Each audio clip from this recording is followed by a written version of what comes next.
Hai, masih bersama saya, Mr. Z, bicara. Tentu saja bicara tentang kebenaran, berdasarkan fakta, data, dan realita. Teman-teman, hari ini adalah hari yang sangat bersejarah ya, di mana puncak daripada persidangan yang selama ini kita nantikan berakhir di sini. Ketika jaksa penuntut umum membacakan tuntutannya terhadap terdakwa. Sebagaimana kita ketahui bersama bahwa sidang telah berlarut-larut ya, begitu lama. Terdakwa Nikita Mirzani pun sampai pemeriksaan terdakwa, ia masih tidak memberikan pengakuan atas perbuatan. Bahkan hakim sempat memberikan kesempatan kepadanya untuk menyampaikan permintaan maaf dan pengakuan bersalah. Namun lagi-lagi Nikita Mirzani menyia-nyiakan kesempatan tersebut. Dan hari ini jaksa penuntut umum dengan berat hati akan membacakan tuntutan terhadap terdakwa dengan kasus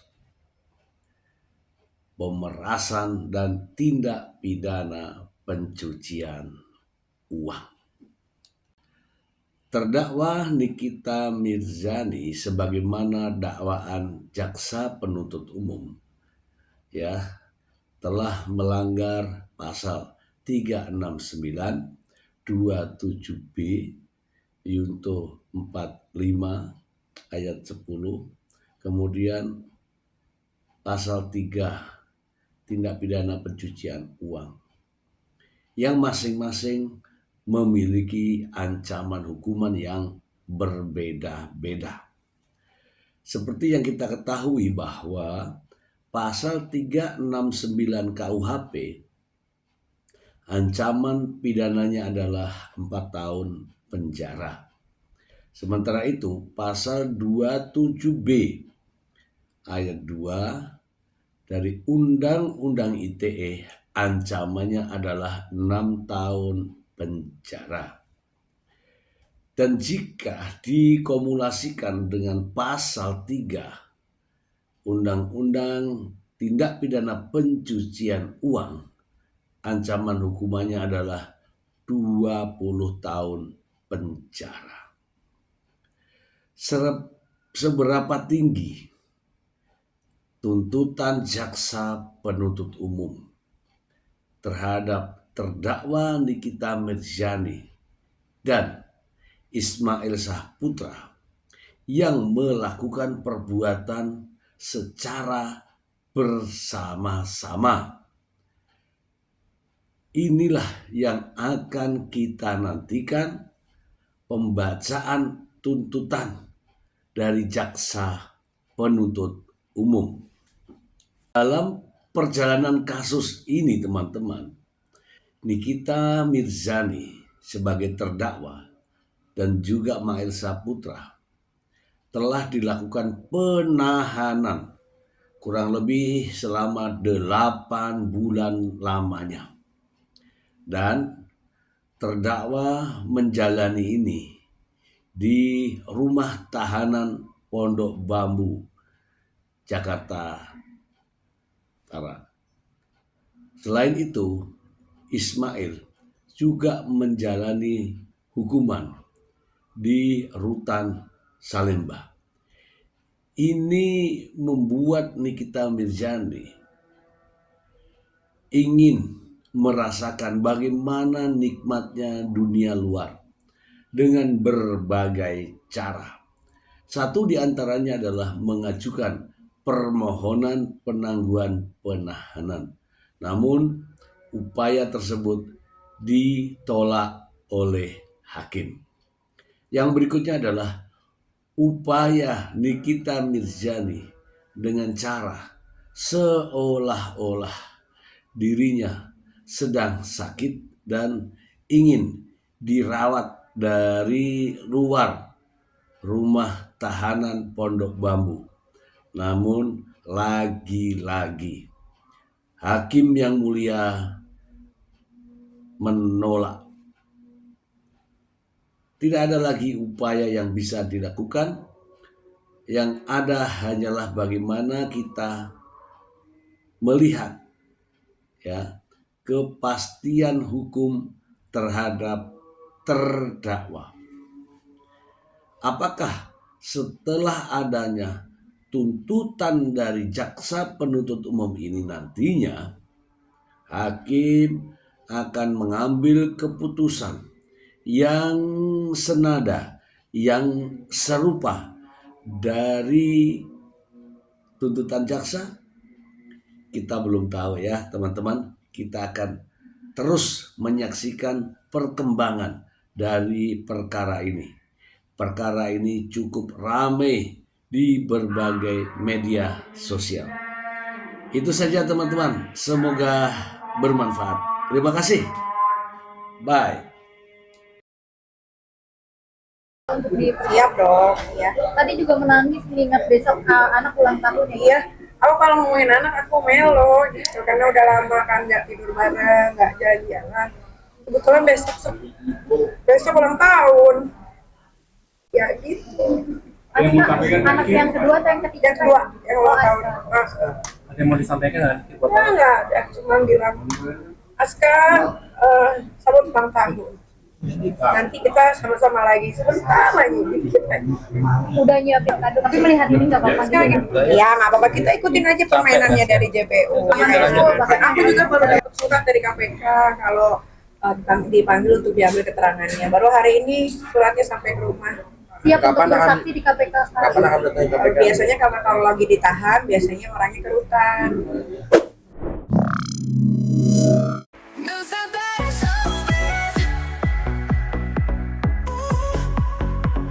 Ujung. Iya.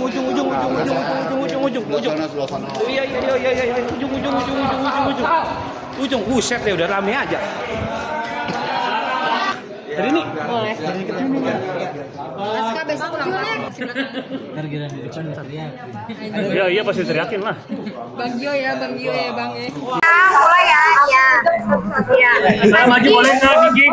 Agak mundur. Agak maju kan, Gigi? Jangannya seperti apa setelah saksi ahli dan tadi juga bisa diperiksa sebagai terdakwa. Iya, alhamdulillah udah selesai gitu. Jadi kalian juga bisa dengar yang sebenarnya kayak gimana.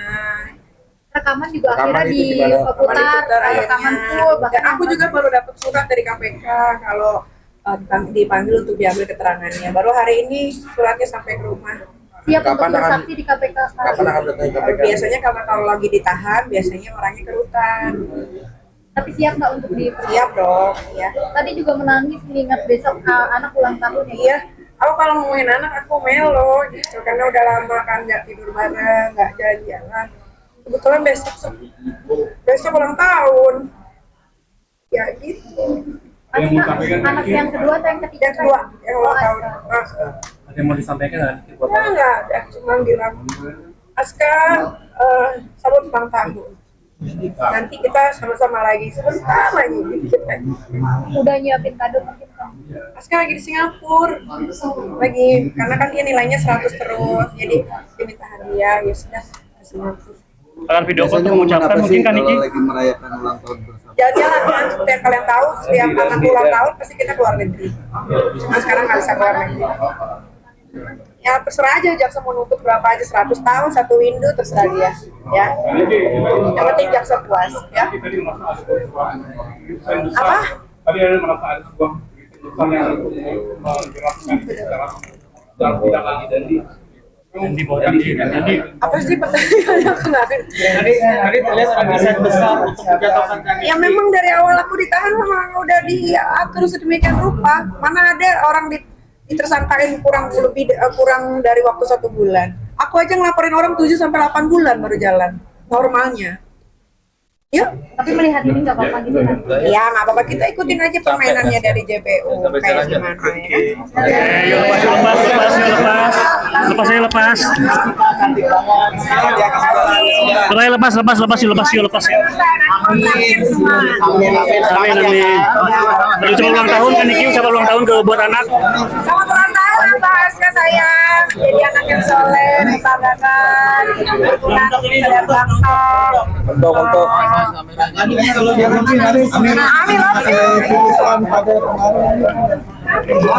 kambing. Udah lepas. Tapi gue jatuh.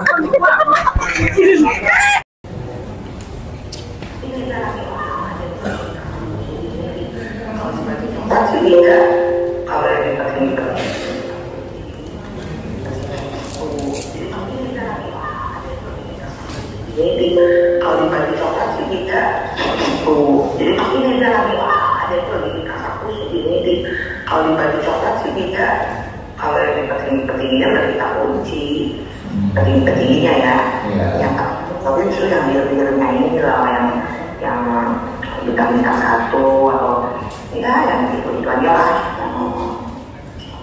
cuma yang penting kita udah sudah jadi terdakwa udah di sidang nggak ada ya, di sidang nggak ada. Nah itu kayak ini kita harus sukain teman-temannya ya, aku ya. Oke, apa yang Anda mau jelaskan terkait dengan kuatin itu aja Haji.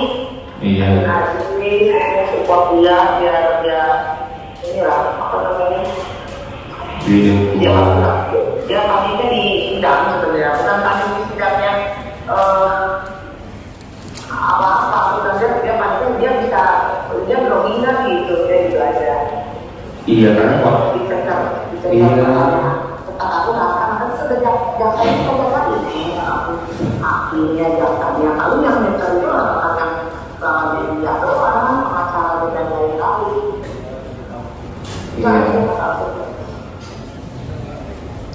Ini berapa ini? Masih yang tadi atau masih sama? Oke, saya tanya kepada saudari, pada Anda, apa yang ingin Anda jelaskan terkait dengan percakapan tadi yang diucapkan? Iya, jadi percakapan itu saya dapat di bulan Agustus dari seseorang yang bernama Trinkel. Dia dulu adalah satu geng sama Reza Gladys dan Mufid atau Bang Mufid. Nah, di dalam percakapan itu jelas itu yang bicara dengan Trinkel adalah Dewi. Ternyata setelah dicari tahu Dewi ini adalah kakak kandung dari atau Bang Mufid. Itu sudah dicari tahu dan ternyata betul. Yang membuat saya sedih dan bingung adalah di percakapan itu jelas Dewi bilang kakaknya atau Bang Mufid bahwasannya jaksa sudah diatur dan di kepolisian juga sudah diatur untuk saya supaya bisa ditahan dan menjadi terdakwa. Jadi Anda mengatakan bahwa memang Anda sengaja? Iya, karena Reza ini pernah beberapa kali live saat saya ditahan.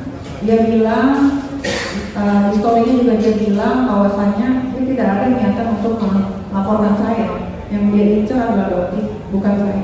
Itu katanya Reza? Iya, itu ada. Ada kok di rekamannya juga.